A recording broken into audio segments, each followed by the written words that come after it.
The night my best friend kissed me and acted like nothing happened the next day. No one tells you how intimate two men can get until it's too late. It was always the quiet moments that messed me up the most. The way he'd drape his arm over the back of the couch so casually, it almost felt like an invitation. The way our legs touched and neither of us moved. The way he'd call me bro but stare at my lips when I laughed. Everyone saw us as best friends. We played our parts perfectly, but under all of that, beneath the beer runs, video games and fake fights over pizza toppings, was something neither of us ever said out loud. By the end of this story, you'll know exactly how it feels when the lines blur between friendship and something more. It started the night his girlfriend dumped him. He showed up at my place unannounced, eyes red, hoodie damp from the rain.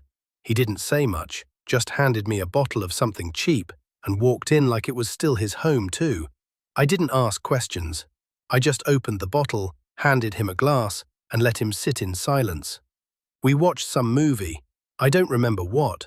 Probably something dumb and violent, because that's what we always defaulted to when we didn't know how to deal with emotions.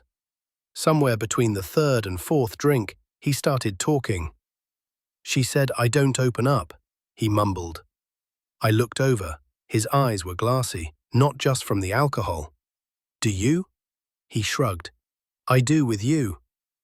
That line, God. I pretended it didn't hit me like a punch to the chest. I just smiled and sipped my drink, afraid that if I looked at him too long, I'd give something away. Because the truth is, I'd been in love with him for over a year. It crept in quietly, like fog. I didn't notice it at first. Just little things. How I'd wait for his texts, how I'd light up when he laughed, how I started comparing every guy I met to him. He made it so damn easy to fall. He was funny, stupidly handsome, and warm in a way that made people want to stay close. But he was also straight. At least that's what he told everyone. That night, though, something was different. He sat closer than usual.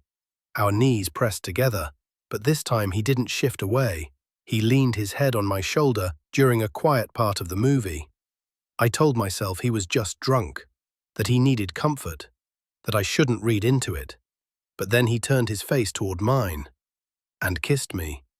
Not a mistake of a kiss, not a drunken slip, a full, slow, intentional kiss. His lips were warm, a little chapped. I didn't breathe for the entire thing. He pulled back after a few seconds, looked at me like he wasn't sure what he'd just done, and then he whispered, "Don't freak out." I didn't. I sat there, heart racing, pretending to be calm while everything inside me was screaming. I wanted to say something. He fell asleep on my couch that night. I didn't. I lay there watching the ceiling blur in the dark, trying to figure out what the hell just happened. Replay after replay of that kiss, of his face afterward. Every version of the conversation I wanted to have with him played out in my head. But morning came, and everything changed.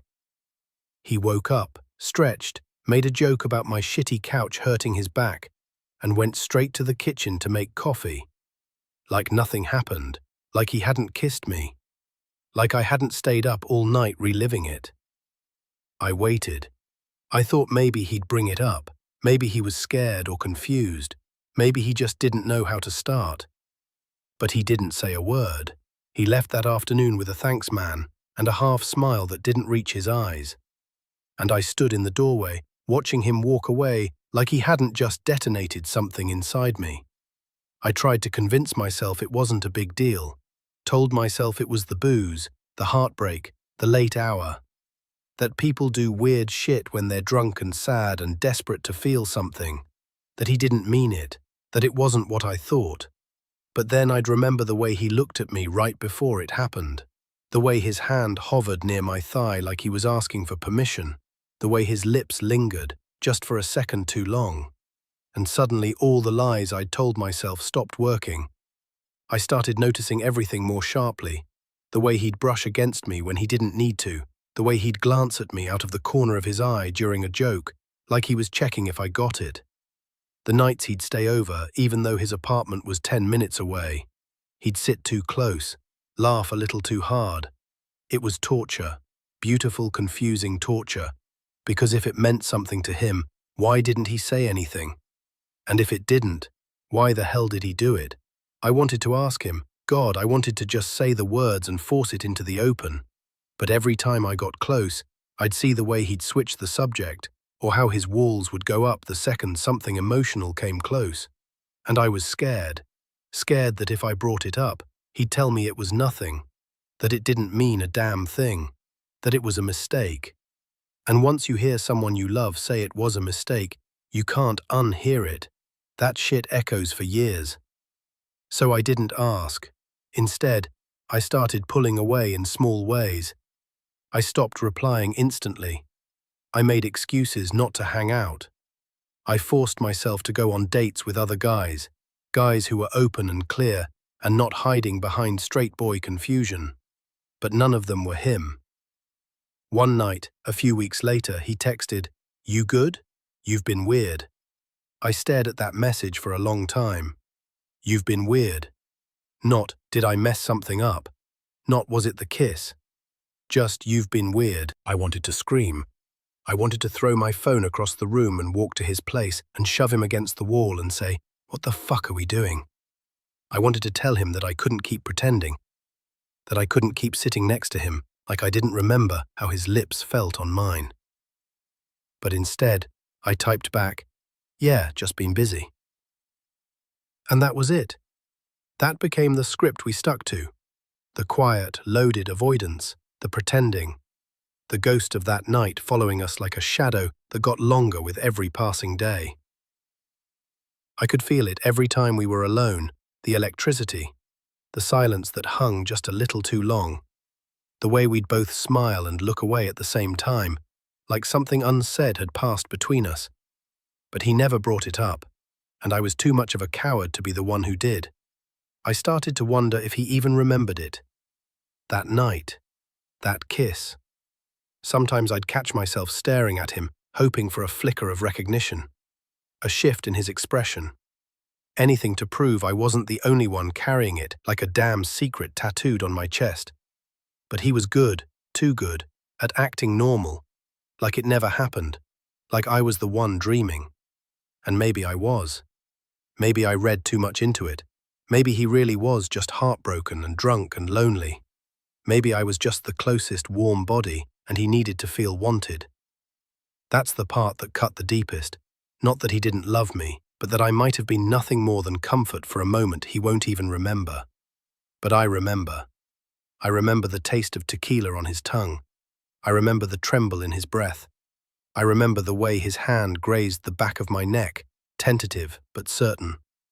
You don't forget a kiss like that. Unless you want to. I kept thinking about this one night, before the kiss, maybe 6 months earlier. We were up late again, watching something dumb. He was lying on the floor, and I was half asleep on the couch. He asked me, out of nowhere, "Do you think guys can be in love without realizing it?" I didn't know how to answer. So I laughed it off, said something stupid like, "Only if they're dumb enough not to notice." He didn't laugh. He just stared at the ceiling. I should have known then that something was going on inside him, something quiet, something unspoken. But I didn't ask. Just like I didn't ask after the kiss. Instead, we drifted. Not all at once, not with a fight, but slowly, silently, like someone letting go of a rope they've been gripping too long. We still talked sometimes, sent each other memes, birthday texts, the occasional, "Remember this photo from our wild nights." But the closeness was gone, the warmth, the almost. I missed it, all the time. I missed him, but not just the version I got. I missed the version I thought was possible, the one I saw in glimpses, in stolen glances and late-night questions, and that kiss that haunted the back of my mind. And even now, years later, I sometimes wonder what would have happened if I had said something. If I'd looked him in the eye the next morning and said, "You kissed me. What does that mean?" Would he have opened up? Or would he have shut down and walked out of my life entirely? That's the gamble, isn't it? When it comes to loving your best friend, especially one who's never quite said what he is, what he wants, what he feels, it's always a gamble, and some part of me still doesn't know if I lost him, or if I ever really had him in the first place. There was a night, maybe a year after everything, when I ran into him at some rooftop party, the kind of event we would have gone to together back when things made sense, or at least when I thought they did. He looked the same, still stupidly good-looking, still wearing that half smirk like he knew everyone in the room wanted to be near him. And maybe they did, but when his eyes landed on me, the smirk faltered. "Hey," he said, like we'd just seen each other last week. "Hey," I said back, but I didn't smile. He held a drink in one hand and that old tension in the other, like something unsaid was still clinging to his shoulders. He motioned for me to follow him away from the noise. I didn't think. I just went. We stood in the dark corner of the terrace, the city stretching out beneath us, both of us suddenly 17 again, in the worst way, unsure, uncomfortable, pretending we hadn't kissed each other like it meant something. "You look good," he said. I nodded. "You too." There was a pause. Not silence, loaded silence. The kind where you both know there's a ghost in the room and it's wearing your old hoodie. Then he said it. "Do you ever think about that night?" I think my heart stopped. I looked at him, and for the first time in years, he looked back like he wasn't hiding anymore. Not behind jokes, not behind beer, not behind being straight. "All the time," I said. He nodded, like that answer hurt and helped him at the same time.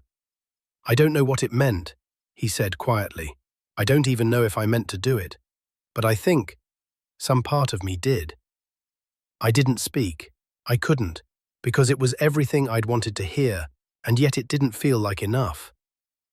He kept talking. "I wasn't ready. I didn't know how to deal with it. You were always there, and I didn't want to lose you, but I also didn't know how to want you out loud." That line stuck with me. Want you out loud. I wanted to ask him, "And now? Can you say it now?" But I didn't, because I could feel it already. This wasn't a reunion or a second chance. It was an apology. He touched my arm. Soft, familiar, and when he looked at me again, I saw all the things he never got to say sitting in his throat like stones. "I think I loved you," he said. And then, before I could answer, he added, "But not in a way that would have been fair to you." And there it was. Honest, brutal, final. We stood there for a few more minutes. Nothing else needed to be said. Eventually, someone called his name, and he gave me a look like "I'll always carry you," before walking back into the noise and the light and the life that didn't include me anymore. And I let him go, not because I stopped caring, but because I finally understood that almost love will drown you if you hold on too long. He kissed me once, but I've lived every day since like it never happened.